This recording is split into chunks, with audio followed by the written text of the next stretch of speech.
Chers Français, chères Françaises, mes chers compatriotes de Corse et des Outre-mer, mes chers amis et collègues souverainistes. En tant que présidente des souverainistes, je vous souhaite une très belle année 2024, pleine de joie, de réussite et d'espérance. L'année 2023, même si elle fut constellée de beaux événements, de joie immense et de très belles rencontres, fut douloureuse pour beaucoup d'entre nous. En France, nous avons été confrontés en 2023 à l'inflation spéculative, à la baisse du pouvoir d'achat, à des réformes impopulaires,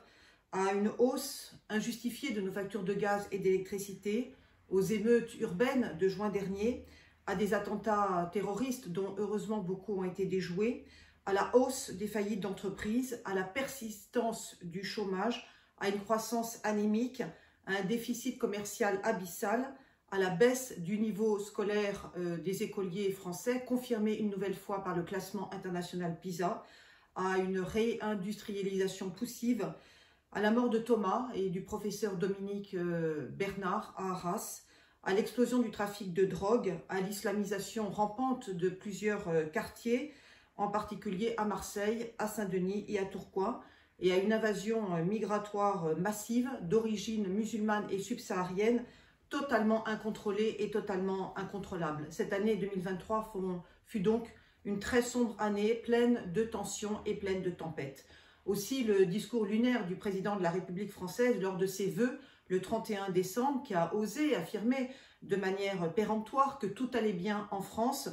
dans une autosatisfaction un peu narcissique et résolument provocatrice, nous a totalement déconcertés, tant les propos tenus sont en totale déconnexion avec la réalité quotidienne des Français et des Françaises, dont beaucoup, malheureusement, vivent des situations de pauvreté, de vulnérabilité et d'isolement parfaitement insoutenables. Quant au scénographe de la Macronie qui a voulu filmer ce discours des vœux le 31 décembre dans le jardin de l'Élysée, en pleine nuit, dans le froid, devant quelques arbres faméliques et au milieu d'une myriade de drapeaux étrangers dont on ne distinguait ni le drapeau français ni le drapeau européen, il mérite un 0 pointé sur 20. Cette mise en scène totalement incompréhensible et macabre a révulsé les Français et les Françaises et a inquiété légitimement nombre d'élus et de parlementaires français.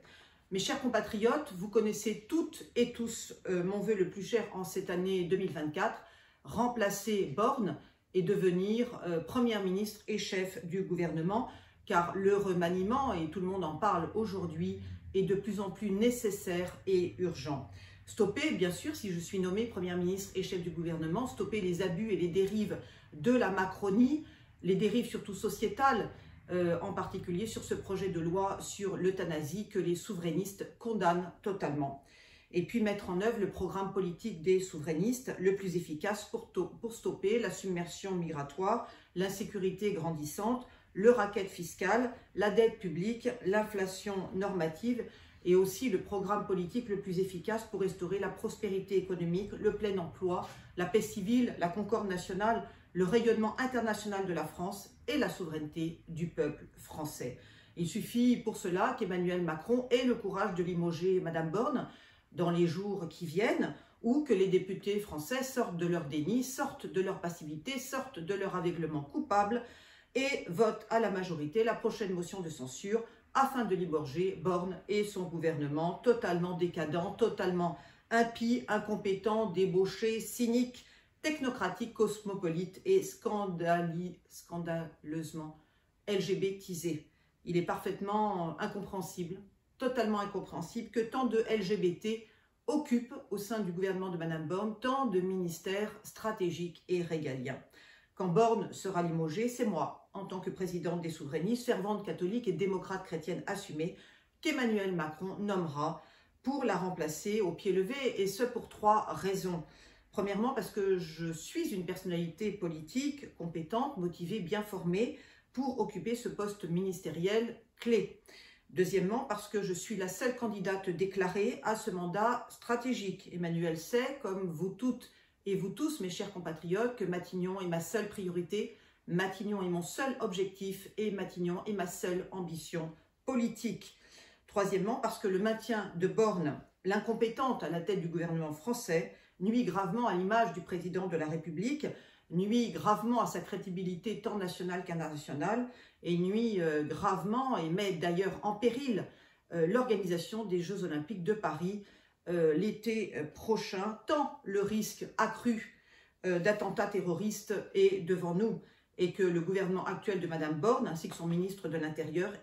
sont totalement incapables de prévoir, d'anticiper et de juguler le moindre attentat terroriste. Le réarmement moral de la nation française et l'inauguration de Notre-Dame de Paris le 8 décembre prochain, en présence de tous les évêques de France, exigent l'avènement d'un nouveau gouvernement d'union nationale résolument catholique, résolument souverainiste et résolument éthique. En tant que futur chef du gouvernement et Premier ministre, je viens bien sûr à Matignon accompagné d'un tout nouveau gouvernement d'union nationale et paritaire, formé de 30 ministres, 15 hommes et 15 femmes, tous catholiques, tous mariés, tous hétérosexuels, tous compétents dans leur domaine d'expertise et tous souverainistes, qu'ils soient de gauche, du centre ou de la droite, car bien sûr les sociaux-démocrates catholiques ont toute leur place dans mon futur gouvernement. Il n'y aura, je tiens à le préciser, dans mon futur gouvernement d'union nationale et paritaire, pour bien marquer ma rupture doctrinale avec la Macronie, ni LGBT, ni sioniste, ni musulman, ni franc-maçon, ni marxiste. Je suis de droite, résolument de droite, fièrement de droite. Je suis la porte-parole de la droite souverainiste et je considère que le gauchisme comme le marxisme, qui sont des idéologies antidémocratiques, des idéologies anti-chrétiennes et surtout des idéologies wokistes et égalitaristes et sont, je dirais même, de véritables maladies mentales. Quelles sont les 13 mesures prioritaires que je mettrai en œuvre dès mon arrivée à Matignon? Premièrement, arrêt de l'immigration tant légale qu'illégale, fin de la binationalité et du droit du sol, moratoire sur les titres de séjour et les demandes d'asile, car la question migratoire est, selon moi, en tant que présidente des souverainistes, la mère des batailles.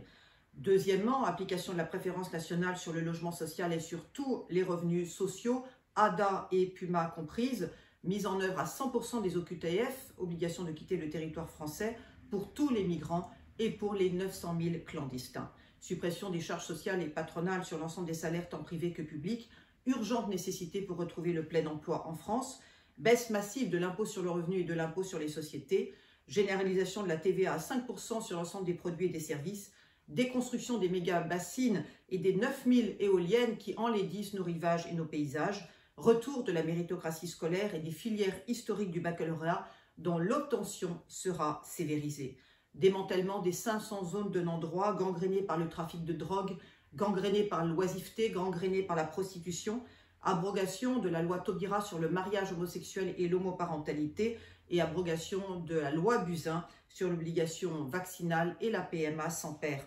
Dissolution administrative des 3000 mosquées et associations salafistes, interdiction des abattages rituels tant cachers que halal, et renvoi de tous les imams étrangers exilés en France en terre d'islam de l'autre côté de la mer Méditerranée. 11e proposition, 11e projet, fin des publicités multi-ethniques œuvrant à la propagande délétère du grand remplacement, nomination de chrétiens à la tête de nos 5 cours suprêmes, le Conseil constitutionnel, la Cour des comptes, le Conseil d'État, la Cour de cassation, le Conseil supérieur de la magistrature, ainsi qu'à la tête de l'Ordre des avocats de Paris. Et enfin, 13e mesure, rechristianisation de la France à vitesse grand V et restauration patrimoniale et culturelle de tous les édifices catholiques en déshérence. Vous le voyez, mes chers compatriotes, le programme des souverainistes est clair, ferme, audacieux, pragmatique et radical. Nous seuls les souverainistes défendons la souveraineté de la France contre les européistes macroniens qui, sans surprise, se sont choisis à nouveau un LGBT pour conduire leur liste aux élections européennes du 9 juin 2024. Nous seuls